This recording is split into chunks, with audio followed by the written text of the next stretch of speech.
comme la banane qui a été évoquée.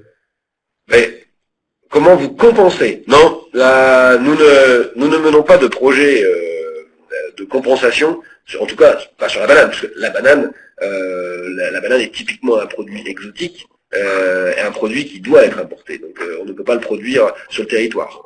Donc par contre, notre choix sur l'aspect CO2, et ça pourra changer sur l'aspect climat, notre choix était de prendre un engagement de réduire de 40% nos émissions de CO2 d'ici 2025 et 70% d'ici 2050.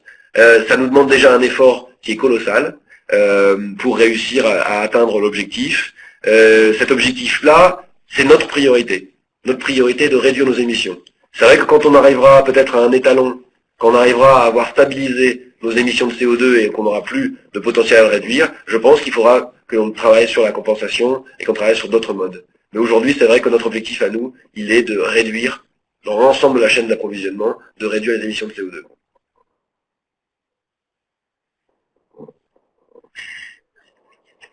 Merci beaucoup. Une question économique. Comment est-ce que cette démarche, quel impact a eu cette démarche, pardon, sur la productivité ou la rentabilité de l'entreprise? Comment cette démarche agit sur la rentabilité de l'entreprise? C'est ça? Oui. Non mais, notre stratégie RSE et les exemples que je vous ai donnés sont que des exemples de création de valeur. Sont que des exemples de création de valeur. Quand on arrive à vendre des produits différents, quand on arrive à intéresser le client sur des produits différents, des produits qui apportent un bénéfice à la société, quand on parle de bénéfice à la société, de manière globale, c'est bien une création de valeur. Donc pour nous, la RSE est vraiment créatrice de valeur. Je pense que tout mon propos a été d'expliquer que il fallait qu'on ait un vocabulaire commun, des objectifs communs entre nous pour créer de la valeur en commun. Hein, et ça, j'y tiens, je tiens beaucoup à ce que, en effet, on soit dans la notion de création de valeur, dans une notion très positive de recherche, d'innovation, et que les ODD nous y aident.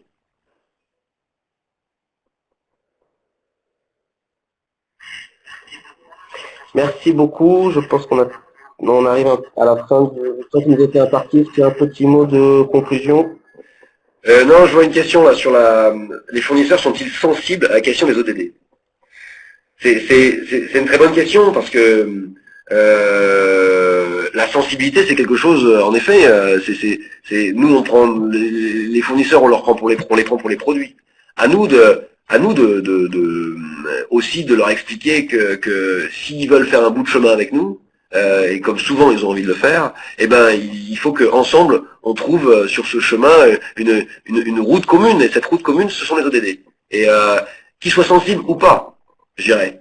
On n'a pas besoin de leur sensibilité, on a besoin de répondre ensemble aux ODD. Et je pense que c'est un travail, très honnêtement, et je pense que dans les exemples que je vous ai donnés, c'est un travail main dans la main avec nos fournisseurs. Ils ont des niveaux de sensibilité très différents, mais à nous de les emmener pas à pas, et bien sûr que le changement prend du temps, hein, c'est pas à pas, mais en tout cas, je pense qu'on est tous en train de changer.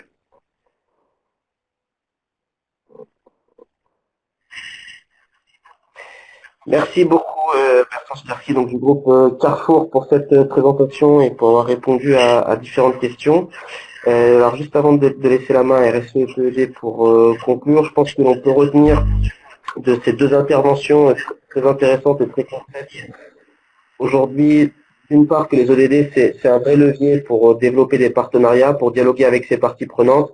On a pu le voir donc sur la question des fournisseurs, mais aussi des ONG, mais aussi, on en a un petit peu moins parlé aujourd'hui, mais sur les questions internes des collaborateurs.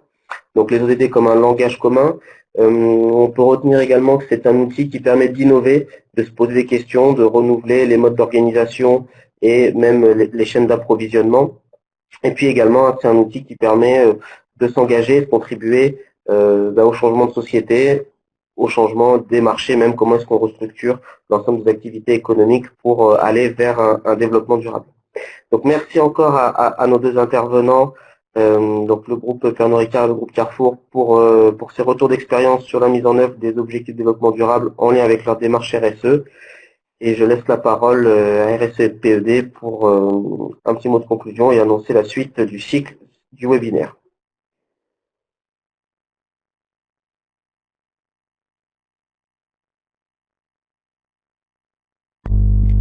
Est-ce que vous m'entendez? Oui, alors excuse-moi, j'avais essayé de te parler Sylvain, mais visiblement mon micro était éteint. En fait, donc la session de questions-réponses avec Monsieur Zwiderski, qu'on remercie beaucoup, est terminée. Il nous reste néanmoins une dernière session de questions-réponses globale, c'est-à-dire que vous pouvez maintenant poser vos questions aux deux intervenants. Donc c'est pas uniquement réservé maintenant à Monsieur Zwiderski.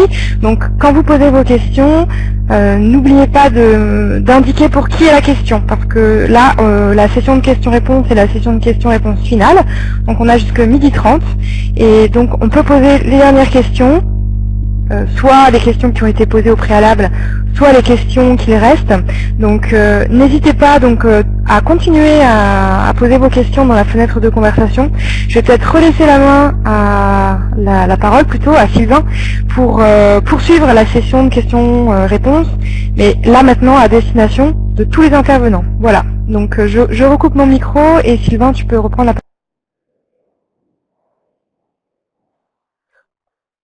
Eh bien, c'est reparti. Du coup, on attend les nouvelles questions. En attendant peut-être poser les questions qui ont été posées, je ne sais pas s'il en reste. Il reste normalement des questions qui ont été posées dans le formulaire. En attendant que d'autres personnes se manifestent, n'hésite pas à poser les questions qui ont été posées en amont.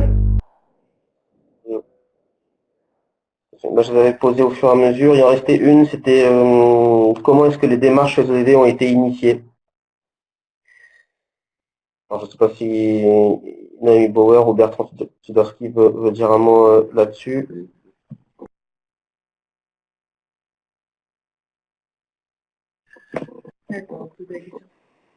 Donc, comment la démarche a été initiée? Qu'est-ce qui a été le facteur déclenchant de la démarche? Je veux bien, Bertrand Zwiderski, je veux bien essayer de répondre, mais ça va être assez basique. Hein.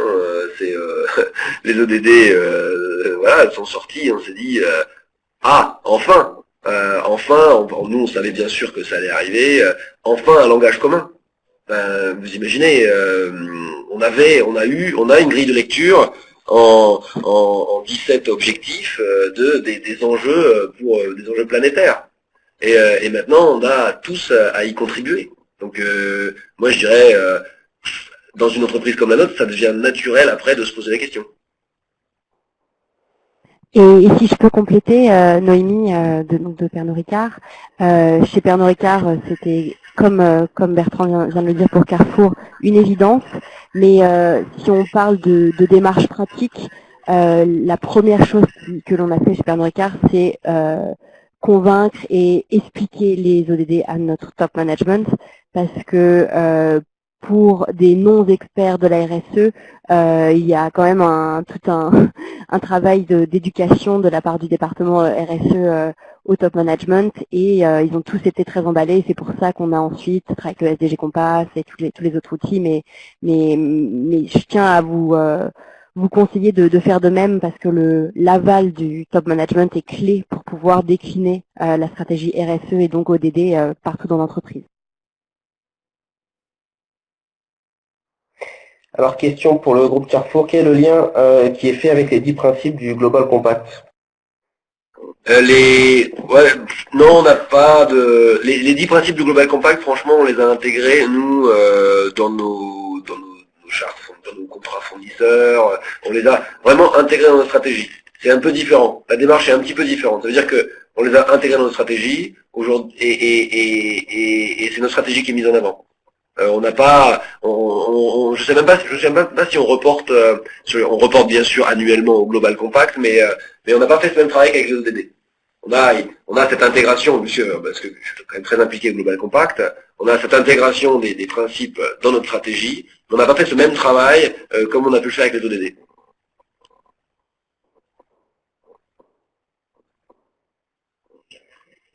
Merci. Question pour le groupe Pernod Ricard. Comment assurez-vous que les fournisseurs indirects respectent vos engagements sur le développement durable?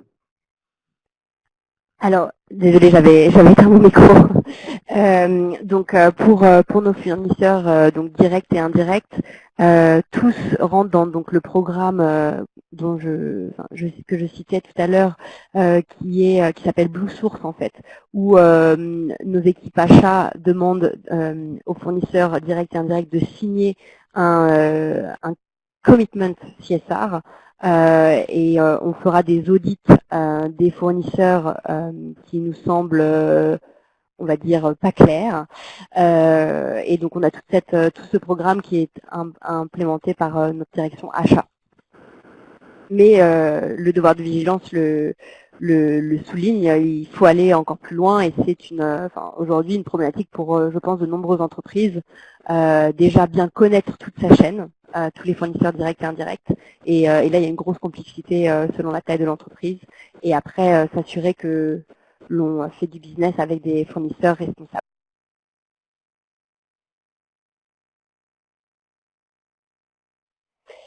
Merci beaucoup. Alors une question pour Bertrand Swiderski. Visez-vous la création d'un standard sur le marché sur le sujet des semences paysannes?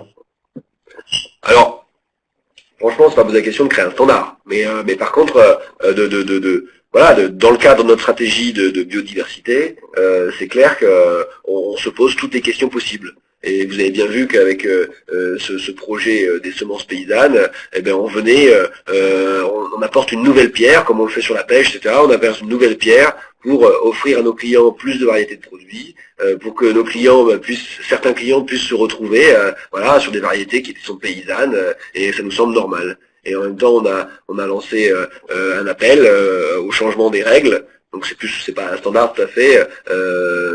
Et cet appel aujourd'hui, la pétition est signée par 75 000 personnes. Donc ça veut bien dire qu'en fait, ce combat qu'on mène pour la biodiversité, c'est un combat aussi que mènent nos consommateurs et la société en général.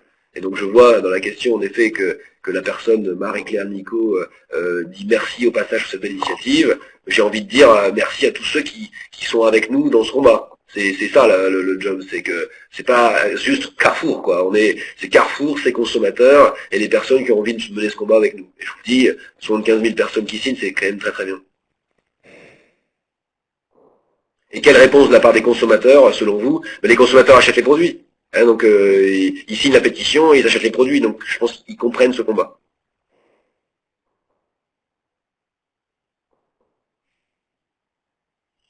Merci beaucoup. Alors, on avait une question en amont du webinaire sur les différents pays. Donc, vous êtes deux entreprises multinationales. Et comment est-ce que vous voyez la prise en compte des ODD dans les différents pays? Est-ce qu'il y a des pays où c'est plus facile ou peut-être sont plus en avance que d'autres? Bertrand, vous voulez que je commence? Oui, vas-y, ouais. Donc oui, comme on le remarque quand on va au sommet Global Compact mondiaux, comme la dernière fois au mois de septembre, on remarque qu'il y a des pays qui sont plus avancés. J'ai en tête la Finlande, où le gouvernement a mis en place une plateforme digitale pour que toutes les entreprises finlandaises puissent indiquer quelles sont les initiatives qu'elles font contribuant aux ODD par ODD. Et c'est ensuite un outil, une plateforme de collaboration afin que d'autres entreprises puissent travailler avec eux, également le gouvernement, afin d'étendre tous ces programmes. Donc j'ai trouvé que c'était une très belle avancée, en plus lancée par un gouvernement. Mais après, on voit que c'est assez hétérogène dans le monde. Les États doivent tous mettre sur papier un plan d'action pour les ODD. Ils sont tous plus ou moins rapides, mais il y a des vitesses différentes selon les pays.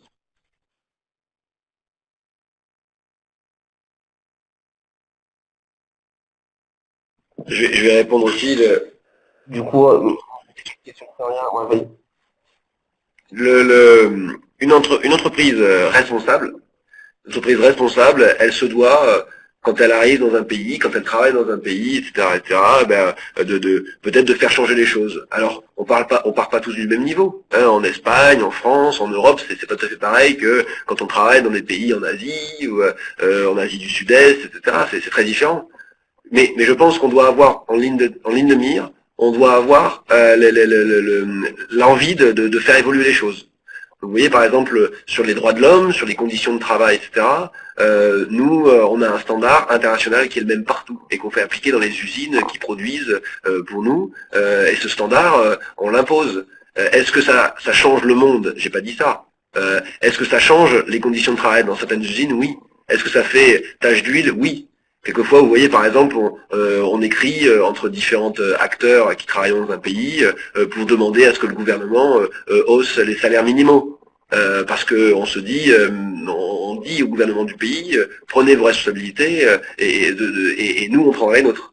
Donc, je pense qu'un acteur responsable, déjà, ne se détourne pas des problèmes, fait face aux problèmes et essaie d'y trouver des solutions collectives.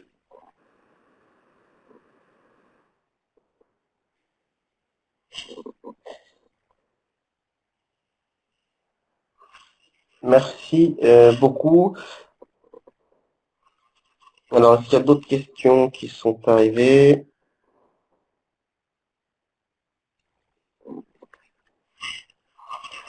Alors peut-être une question, c'est pas vraiment une question, donc on peut réagir sur le sujet de la lutte contre la corruption, parce que c'est vrai que c'est une thématique qui intervient, enfin qui est évoquée dans l'ODD numéro 16. Est-ce que vous avez eu des actions dans le groupe Carrefour, dans le groupe Pernod Ricard sur ce sujet-là? Pour parler de Pernod Ricard, c'est un sujet qui tient beaucoup à cœur au groupe.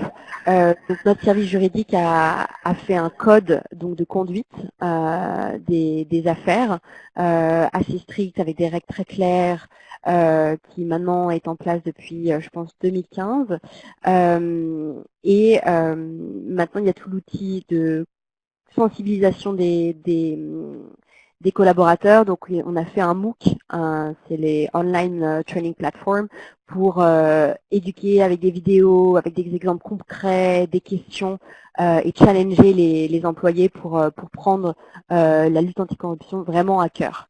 Et c'est quelque chose qui est très important pour Pernod Ricard.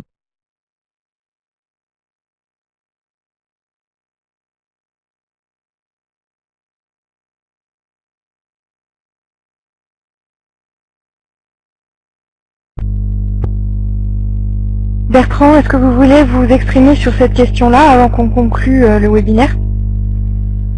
La question, je dis pas que j'étais perturbé, que j'écoutais pas, mais bon, la question était liée à notre démarche de lutte contre la corruption.